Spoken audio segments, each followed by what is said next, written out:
Olivia and I met 3 years ago at a coffee shop. She spilled my drink, blushed, and offered to buy another. I was covered in grease from the shop, but she didn't seem to care. We started talking, and somehow 3 hours disappeared. She asked about engines, vintage models, and why I loved old cars. Her attention felt warm, genuine, almost magnetic. For months, I thought I'd met someone who truly saw me. She came by the shop often, bringing sandwiches and teasing Jake. She took photos of the cars and posted them with proud captions. Hardworking man, golden hands, she'd write under each picture. I didn't see the signs then. Love makes you blind to the cracks in the glass. She liked nice things, restaurants where a meal cost my weekly grocery bill. I told myself she just had good taste. When she showed me pictures of her friend Madison's mansion, I laughed. She didn't. Her eyes lingered on the marble kitchen and designer bags. Madison's husband Derek was the type who bragged about his watch. He made 6 figures and loved to mention it. Olivia scrolled through Madison's posts every night. "Look at this vacation," she'd say, eyes shining. "They went to Paris again. Wouldn't that be amazing?" I'd smile, pretending not to feel small. I drove a 12-year-old Ford, paid my bills, and worked hard. But in her eyes, that slowly stopped being enough. At first, it was small comments. "Maybe you could open a second shop someday. Maybe hire people so you can make real money." I thought she believed in me. Later, I realized she believed in what I could become for her. When we ate at diners, she smiled politely but never posted photos. When we went to expensive places, her phone was always out. Jake noticed before I did. "Man, she's chasing something that doesn't exist," he warned. I laughed it off, said he was being cynical. But the truth was already there, hiding in plain sight. Olivia started avoiding my house, saying her apartment was cozier. She decorated her place like a magazine spread and loved showing it off. My home felt too plain for her. Too real. She'd walk around looking at my dad's old tools and trophies. "They're nice," she'd say softly, "but maybe you should modernize." Every word landed like a nail in wood. I wanted to make her proud, so I worked harder. Took extra jobs, saved money, skipped weekends. She said she loved my ambition, and I believed her again. When she mentioned engagement rings, I started looking. Her eyes sparkled every time she saw one online. "Something timeless," she'd say. "Something that shows what I mean to you." I heard love. What she meant was status. Still, I wanted to give her the world. So I started planning the proposal, not knowing I was already losing her. I spent 6 months saving every extra dollar I made. No takeout, no new tools, no nights out with Jake. Every bit of cash went into a small envelope marked ring. I wanted it to be perfect, not flashy, just meaningful. Olivia deserved something real, I told myself. Jake helped me search every jewelry store in Denver. Most clerks pushed giant diamonds with price tags that made me sweat. They said bigger was better, but that never felt right. Then we found a small family shop tucked between old buildings downtown. The jeweler was an older man with kind eyes and steady hands. He listened when I said I wanted something classic and timeless. He smiled and showed me a simple white gold ring with a single stone. It sparkled like captured sunlight, clean and pure. I knew immediately it was the one. "This ring speaks of love, not money," the jeweler said quietly. Jake grinned. "She'll love it, man." I believed him. I spent nearly $6,000, more than I'd ever spent on anything. It wasn't about price, it was about meaning. I planned every detail of the proposal, like a mechanic tuning an engine. The location had to be perfect. I chose Red Rocks Amphitheater, the place of our first real date. We had watched the sunrise there once, talking for hours about dreams. She called it magical. So I thought, why not return to the start? The evening came golden and cool, the sky painted with fire. I told her we were heading to dinner but took the long route. When I pulled over and suggested watching the sunset, she smiled. Her eyes caught the last light, and my heart pounded like an engine. We climbed to the same row we'd sat on years ago. I took a deep breath, dropped to one knee, and opened the box. For a second, she froze. Then tears filled her eyes and she whispered, "Yes." I barely finished my speech about love and forever. She was already crying, laughing, hugging me. I thought I'd never been happier in my life. She called her mom, posted a video, and kissed me between every sentence. That night, I drove home feeling like the richest man alive. Jake threw an engagement party the next weekend. Friends filled his house with noise, food, and laughter. Olivia sparkled in the center of it all, showing the ring to everyone. "You did good," Jake said, handing me a beer. "Your dad would be proud." I smiled, watching her laugh under the lights. For a while, everything seemed perfect. But after the celebration, small changes crept in. Olivia started angling her hand, strangely in photos. She joked that my taste was so traditional. At first, I brushed it off as teasing. But something in her tone didn't feel right. She talked less about love and more about plans. Weddings, houses, the kind of cars her friends drove. I thought she was dreaming big. I didn't realize she was already dreaming of a different life. One that didn't have me in it. The first cracks appeared only weeks after the proposal. Olivia started acting distant, distracted, almost embarrassed. She still wore the ring, but not with the same pride. Sometimes, she twisted it on her finger like it didn't fit. When people asked where it was from, her smile looked forced. "It's classic," she'd say, stretching the word until it lost warmth. Her eyes told a different story, one of quiet disappointment. At dinners, she'd angle her hand to make the diamond look bigger. I noticed but pretended not to. I wanted to believe we were still fine. One night, we met Madison and Derek at an upscale restaurant. Derek, as usual, bragged about business and money. He asked where I got the ring. I said it was from a local jeweler I respected.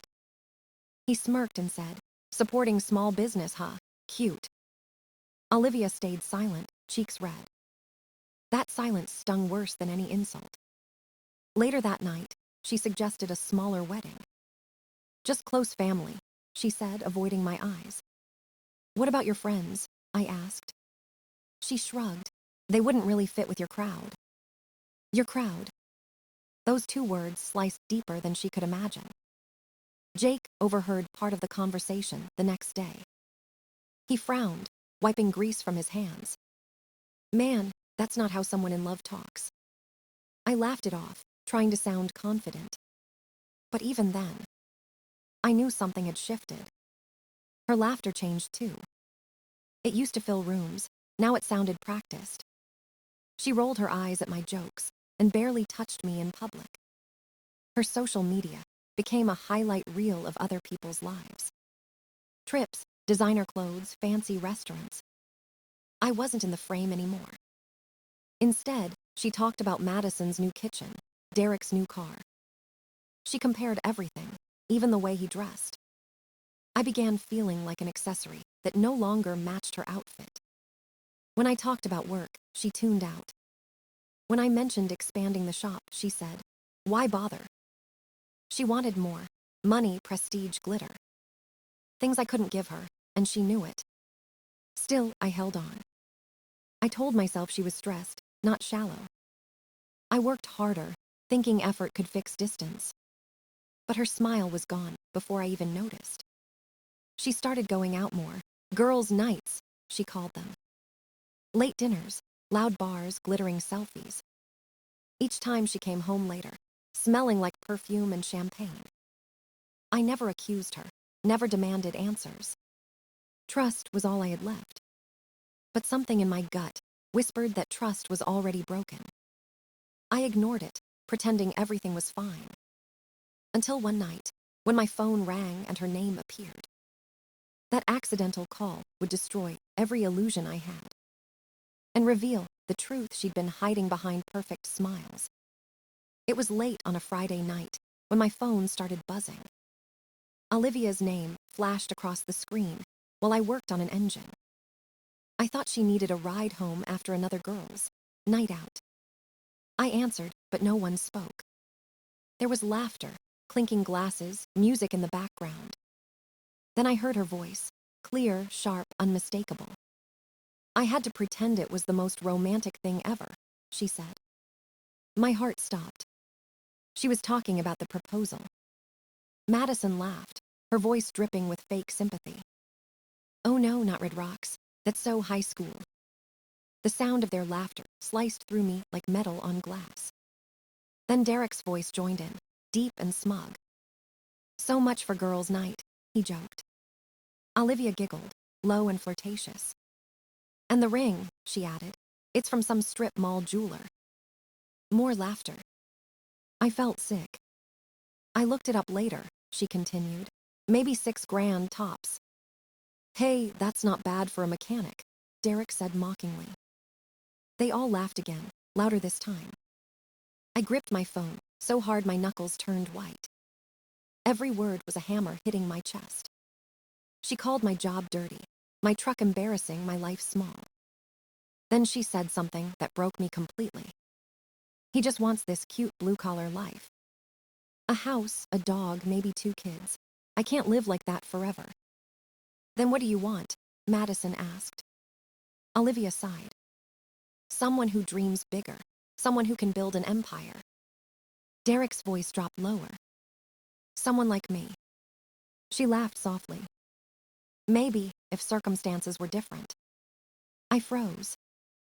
Jake walked in then, carrying takeout and humming a tune. He saw my face and stopped cold. "What's wrong?" he whispered. I held up a finger, eyes locked on the phone. He sat beside me silently, as the voices kept spilling poison. For 20 more minutes, I listened to them tear me apart. Every insult, every cruel laugh, every betrayal. Jake's jaw clenched, his face turning red with anger. He finally grabbed my phone and started typing. "Jake, what are you doing?" I hissed. "Trust me," he muttered. He texted Madison. "Olivia accidentally called Ethan. He's heard everything." Seconds later, silence filled the line. Then Madison's voice cracked. "Olivia, stop talking. He's listening right now." "What? No, he's not." The call went dead. I stared at the screen, the silence ringing in my ears. Jake leaned back and let out a low whistle. "Well," he said, "that was brutal." I couldn't speak. Everything I thought I knew about her had vanished in 10 minutes. Jake looked at me, eyes hard. "She humiliated you, man. You gonna let that slide?" Something inside me shifted. "No," I said quietly, "not this time." Jake smiled grimly. "Good, let's make them regret it." Jake and I sat in silence for a long time after the call ended. The shop lights flickered against the metal tools, cold and steady. He finally spoke first. "She played you, man, but we can play smarter." I didn't even ask what he meant. My mind was already turning, slow and heavy like an engine waking up. Jake pulled up her social media on his phone. "Let's start with what she's proud of," he said. There were hundreds of posts, photos of fancy dinners, luxury houses. Captions comparing her life to Madison's, each one a little dagger. We saved everything. Screenshots, comments, tagged photos. Jake was surprisingly good with tech, meticulous and fast. He also found the audio recording on my phone, still running in the background. It had captured every cruel word, every laugh. "Perfect," he said. "We'll let them destroy themselves." The plan came together piece by piece, quiet and careful. We didn't need to yell or confront anyone. We just needed to show the truth. On Monday morning, I called Derek's company. I asked for human resources and told them I had evidence. An employee had made inappropriate comments toward a client's fiancée. They asked for proof, so I sent the edited clip. Derek's flirty voice filled the recording, undeniable. By Tuesday afternoon, the damage had begun. But we weren't done yet. I called Madison next. We met at a small cafe, the same one where Olivia and I first talked. Her face was pale, her voice tense. "What's this about Ethan?" she asked. I slid my phone across the table and pressed play. She listened, hands trembling, as her husband flirted with my fiancée. By the end, tears streaked her face. "He's been obsessed with her for months," she whispered. I showed her the screenshots, Olivia's posts, the messages, the lies. Madison's sadness turned to fury in seconds. She called Derek on speaker right there. "Tell me the truth," she demanded. He tried to deny it, then blamed Olivia, then admitted everything. The call ended with her throwing her coffee into the trash and walking out. Within a week, Derek was fired. Madison filed for divorce 2 days later. Their perfect life shattered faster than a dropped mirror. Olivia tried calling me 60 times. I didn't answer once. When she finally came to the shop, Jake stood at the door like a wall. He handed her a small box, her engagement ring. Inside was a note written in my handwriting. "Found someone who appreciates this life. E." She broke down, screaming that I'd ruined her future. Jake crossed his arms and said, "You did that yourself." She left crying, mascara streaking down her cheeks. We stood in silence, the shop echoing with her fatting sobs. Jake cracked open a soda and looked at me. "Feel better?" he asked. I didn't smile, but I nodded. For the first time, I finally did. Months passed after everything fell apart. The noise of the shop became my therapy. Engines, gears, the smell of oil, everything that once reminded me of her faded. Jake made sure I laughed again, even when I didn't want to. He called it rebuilding the engine of your life. Slowly, piece by piece, he was right. News about Derek spread fast. He lost his job, his house, and eventually his wife. Madison left him, took the car, and exposed his debts. The man who once mocked my mechanic life was delivering pizzas for rent. Olivia vanished for a while, then reappeared online. No more luxury dinners, no fancy outfits. Just a girl working retail, smiling through regret. I didn't block her, but I never reached out either. Some lessons are best left unspoken. Then came a new customer, a nurse named Emily. She brought her father's old Mustang and asked for a full restoration. She watched me work like it was art, not labor. When I explained each step, she listened, really listened. No judgment, no comparison, just quiet admiration. She asked questions about engines, not incomes. She laughed at Jake's dumb jokes and stayed late just to talk. It felt easy, effortless, honest. The first time she touched my hand, I realized how heavy silence had been. With her, it finally lifted. Weeks turned into months. Emily became part of the shop's rhythm, like she'd always belonged. She brought coffee, helped with small projects, and smiled through the grease. Jake noticed before I did. "Man, she's the real deal," he said, wiping his hands. This time, I didn't argue. We started dating quietly. No grand gestures, no big shows.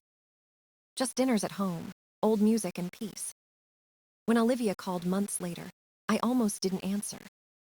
She cried, said Derek had lied, said she wanted another chance. I listened, calm and distant. "Chelsea, sorry, Olivia," I said softly. "You didn't lose me, you traded me." She begged, promised she'd changed.